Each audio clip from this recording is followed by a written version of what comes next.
What's up everybody, Alfonso here, and today I'm here giving you my review of the Samsung Galaxy S4. Now, before I get started, I want to say that I've always liked the Galaxy line of phones. I had the Galaxy S2, Galaxy S3, I had the Note 2. I know that's not a Galaxy phone, but it's still Samsung.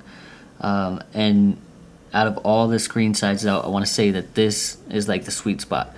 It's 5-inch full HD Super AMOLED display, and I mean, it just looks amazing. Before we get into looking at the phone, we'll just go over some of the specs. I have the box here, so you can check that out. Of course, it's 4G LTE. Like I said, 5-inch full HD Super AMOLED display, 1.9 gigahertz quad-core processor. 13 megapixel camera on the back. The front is 2 megapixels, and it's running the latest version of Android 4.2.2. So this phone is definitely top of the line right now. I got the black version here on Sprint, and I'm pretty pleased with it. There's a couple issues that I wish could be fixed, but we'll see what happens later down the line with that. Speaking of some of the things that I don't like, we'll just go ahead and get those out of the way.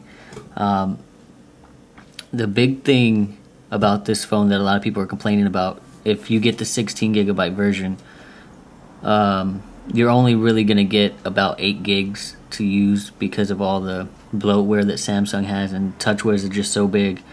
And for some people that's a big deal, because if you install a lot of big apps, like games and stuff like that, that could take up a lot of internal storage, and you can't transfer them to your SD card. So if you're going to think about getting this phone and you're a person that installs a lot of apps, you might want to reconsider, just because of the simple fact you only get about 8 gigs after Samsung has all their software and all that stuff installed. Because, I mean, look, we'll go ahead and take a look at some of the stuff that comes pre-installed on the phone. Google Settings, Google Plus, Google Play, Google Hangouts, this Lumen toolbar, I don't even know what that is, optical reader, and S Health, that's like a fitness application, S Translator, Samsung Link, Samsung Hub, some Samsung apps. So I mean, you can see they add a lot of stuff. TripAdvisor. You can't uninstall these either unless you're rooted. You can uninstall the updates, but I mean, it's still going to be on your phone. Story album. So I mean, they add a lot of stuff, is my point. That's one thing that I would like them to be able to fix. Sorry, holding the menu button. Another thing is, this phone is running Android 4.2.2. So I mean, it's not going to be perfect, but with all the bloatware, I mean, this phone has a quad-core processor. With TouchWiz and all the bloatware they have on this phone, it creates a bit of a lag. Now, it's not a huge deal. Sorry guys. It's not a huge deal to me, but a lot of people are complaining about that as well. Let's see if I can show you what I'm talking about. I mean, I changed the animations and all that, so I mean, mine performs pretty well, but sometimes there is a bit of a lag. But like I said, that's not a big deal to me. I'm picky, but I'm not that picky. One other thing that I haven't been able to figure out how to do, and I've asked a couple people and they said they don't know how to do it as well. When you get a text message, I wish I had one to show you, but on your lock screen, right here where my clock is, there'll be a big white box that says text message, and you can't scroll that, you can't swipe it away. Oh, you see what I mean? As far as the text messaging thing, it puts that huge thing on your lock screen, and you can't swipe it away. You can go over here, but I mean, this is your actual lock screen, and the only way to get rid of it is to read the text message. Like you open your home screen and then go back to your lock screen, it's still there. So I'm kind of glad that popped up so I can show you guys that. I mean, if it wasn't so big, it wouldn't bother me. but it's just like taking up a huge space on, and I mean it just looks ugly. Maybe they'll fix that in a later version with a software update. We'll have to see what happens. Another thing about this phone, I mean, I know Samsung always puts their speakers here on the back, which is not bad, but when you're listening to something, you're watching a video, you kind of have to cup your hand around the device to get the sound kind of thrown at you. I used the HTC One for a couple of days, and one feature I loved about that phone was the speakers on the front. I mean, I know Samsung wasn't going to do that, but they could have made the speaker on this phone a little bit louder because sometimes it does seem a bit muffled. And this phone, out of the box, if you don't get a case, it's going to be really slippery. Samsung uses that plastic material, so I mean, I knew it was going to be slippery. The S3 was kind of slippery, but this phone takes it to the next level. It has like this super glossy finish on it, but it's just really, really slippery. So I definitely recommend you getting a case if you're going to get this phone.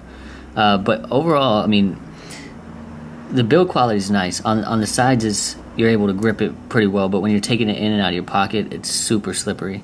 Also, you definitely need a case because the way that they designed this phone, you can see, I guess because it's so many megapixels, the camera kind of sticks out in the back. I rocked this phone with a case, without a case, for a couple days. I don't know if you could see that, but all around my camera is kind of scratched up. So definitely get a case for this phone. Pictures still come out pretty good. You know, you can't really tell any harm was done to the camera itself, but I mean it just looks ugly. So definitely get a case if you're gonna get this phone. But now, speaking of the build quality, I mean I love the build quality of this phone. Yeah, it's still that cheap plastic that we know from Samsung, but they put this band around the side, giving it more of a boxy type feel, and it definitely feels nice in the hands. It doesn't feel too big. They did an absolutely amazing job with the screen. I mean, look how clear it is. The colors are really bright and vivid. If you put a black wallpaper on here, like you can go to Flossie Carter's video, and I mean it's just like pitch black, and it looks fantastic. Full 1080p playback. You know, the 13 megapixel camera on the back records full 1080p as well.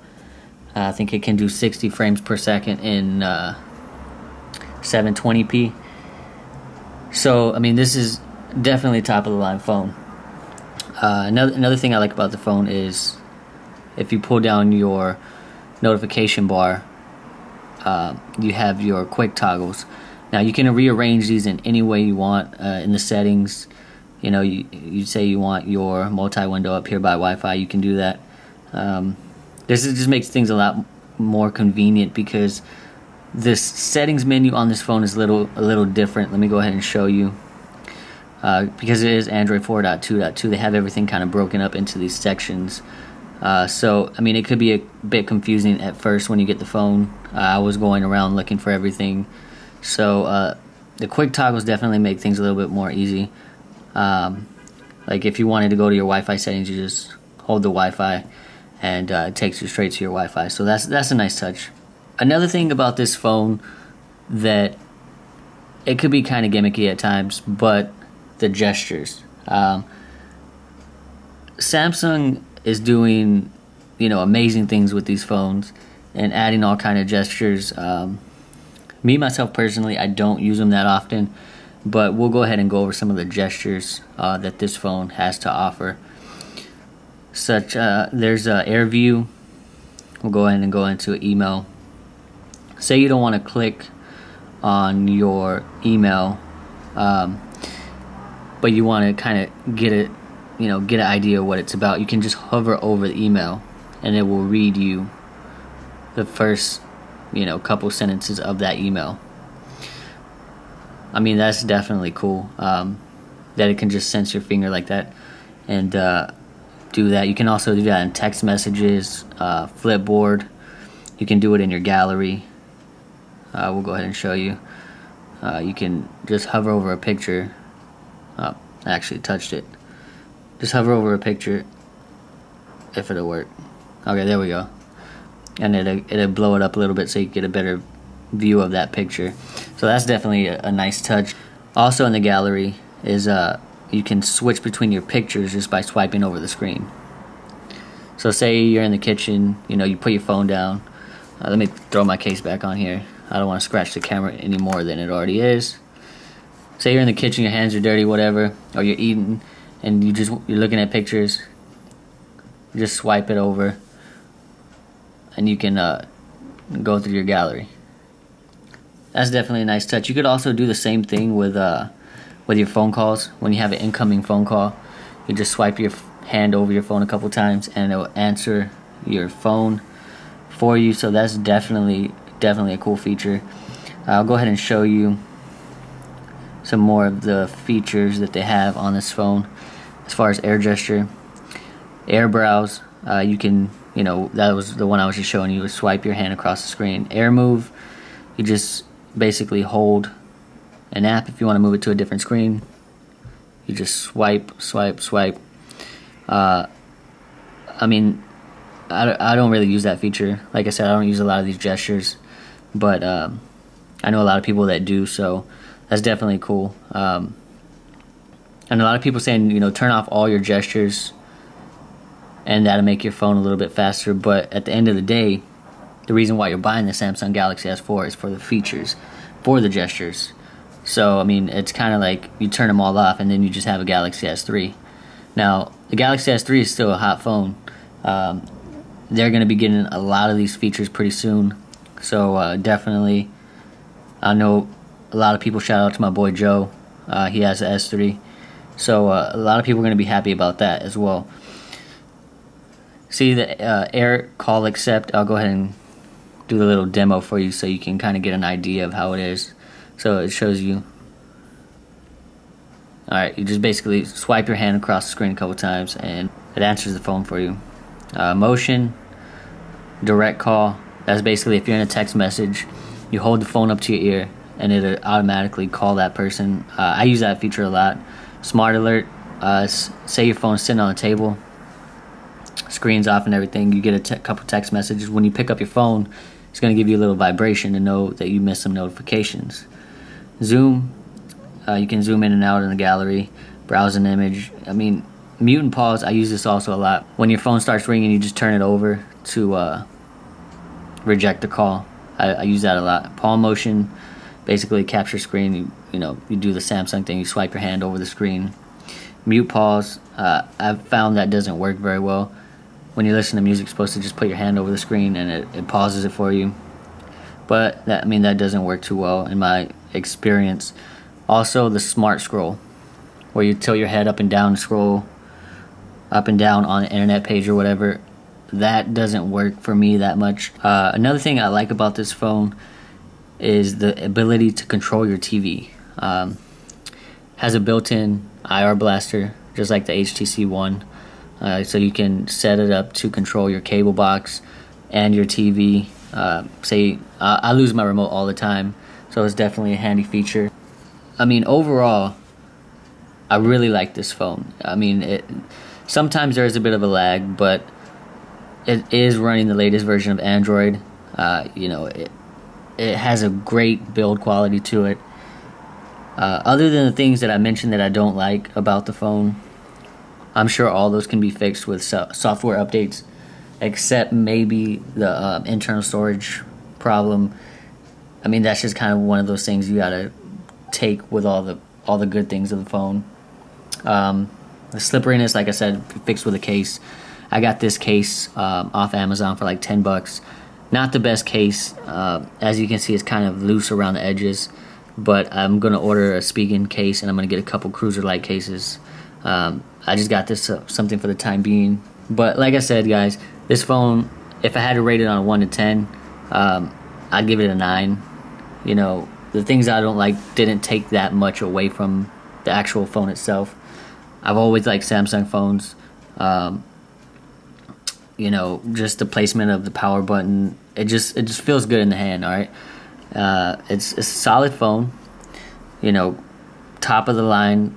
So if you're thinking about getting this phone, I'd say go ahead and get it, unless you install a lot of apps and then you might want to go another way, like maybe the HTC One that has 32 gigs. But definitely I like this phone. I'm gonna be keeping it for a while, so I'm gonna have a couple more videos coming up, as far as I might go over the air gestures and a couple more cases for this phone, accessories, things like that.